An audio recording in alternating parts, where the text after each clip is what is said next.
first off, we have our Artifacts premiere.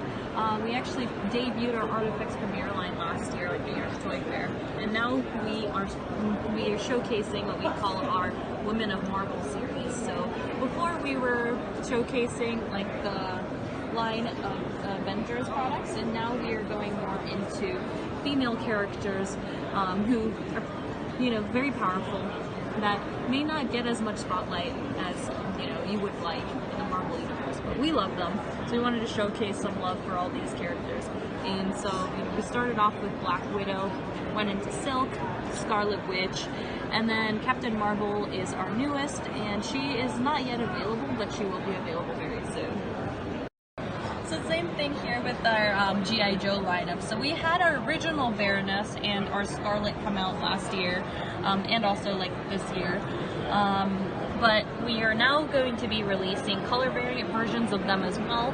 So once again, these are variants of their outfit, variations of their outfit that have actually been released by Hasbro in the past. And now we're just giving them various different outfits in this Bishojo style because, once again, fans like to buy whichever outfit they want. So it gives people the opportunity to collect whichever G.I. Joe they like. And then, And then down at the bottom here we have, second from the bottom, we have our My Little Pony lineup. So last year we had pretty much just started really kicking off our My Little Pony lineup, and now this year 2020 we should have all of our main six, so the 6 main characters represented in our lineup very soon.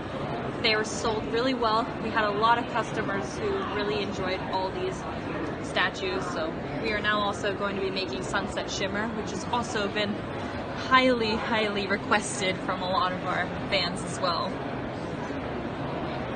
It's a little bit hard to capture, but you have Poison Ivy here.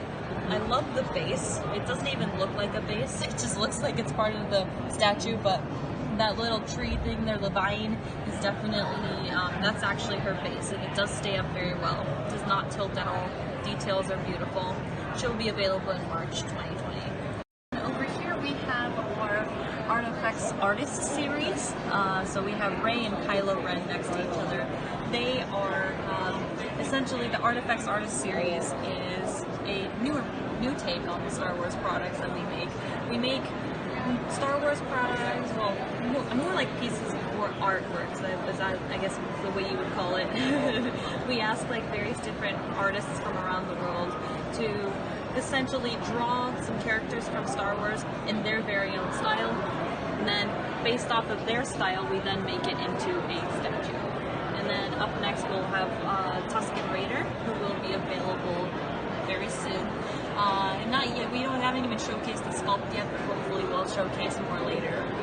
And then underneath we have other products that will be available very soon. We've got Scout Trooper, TIE Fighter Pilot, Stormtrooper. That's actually an Artifacts and not an Artifacts Plus, but in terms of size, he does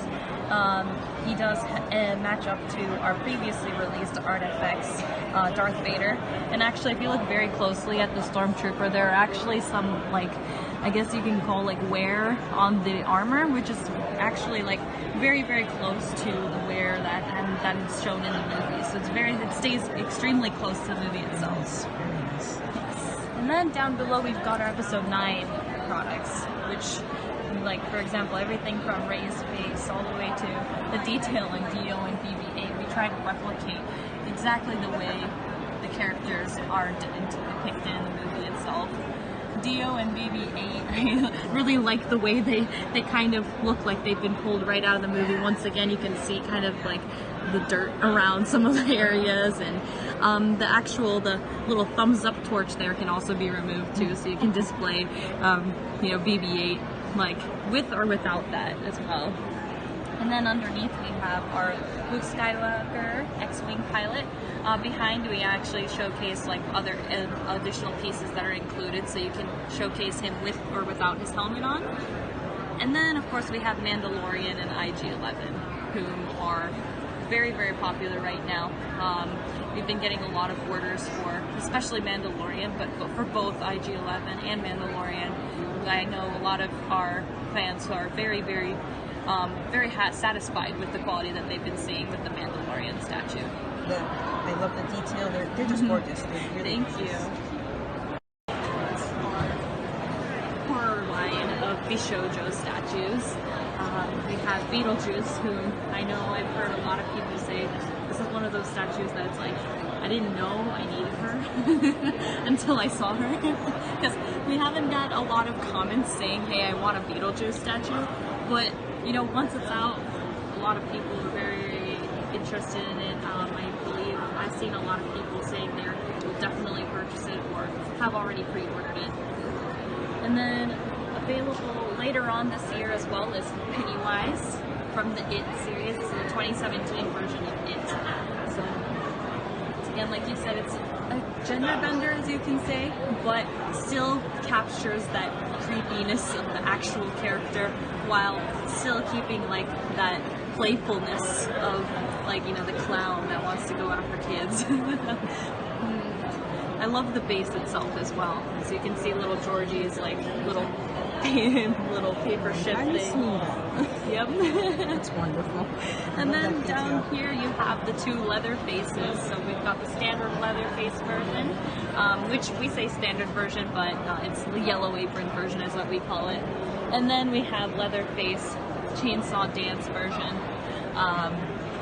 Reason why we have two different versions altogether of one character, mainly because our product planner didn't know which concept she liked better, so she just decided to release them both. So fans can either buy them both, or, you know, like I said, I mean, you can just buy whichever one you like the best as well. That's the kind of conflict I like. Exactly.